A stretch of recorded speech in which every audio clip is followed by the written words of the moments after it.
Why everything has a price. Basic economics explained. Economics begins with a simple but powerful idea. Resources are limited, while human wants are unlimited. This condition is called scarcity. Because of scarcity, individuals, businesses, and governments must constantly make choices about how to use their resources.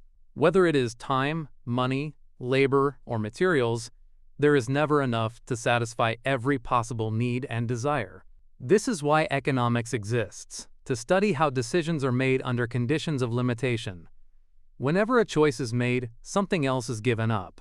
This is known as opportunity cost, which refers to the value of the next best alternative that is sacrificed.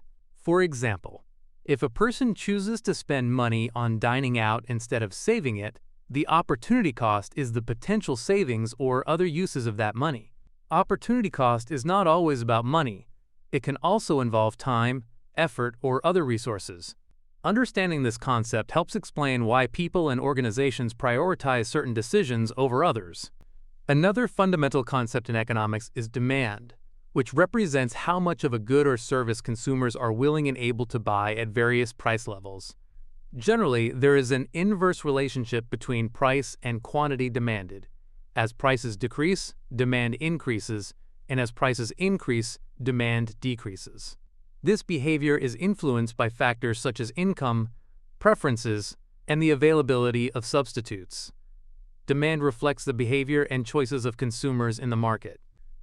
On the other side of the market is supply, which refers to how much of a good or service producers are willing and able to offer at different prices. Unlike demand, supply typically has a direct relationship with price. As prices increase, producers are more willing to supply more because of higher potential profits. Factors such as production costs, technology, and government policies can also influence supply. Together, supply represents the decisions and capabilities of producers.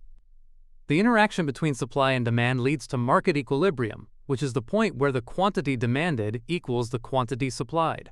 At this equilibrium price, the market is balanced, meaning there is no excess, shortage, or surplus. If the price is set below equilibrium, demand will exceed supply, causing a shortage and pushing prices upward. If the price is above equilibrium, supply will exceed demand, resulting in a surplus and driving prices downward. Over time, these adjustments naturally guide markets toward equilibrium, making it a key concept in understanding how prices and quantities are determined in an economy.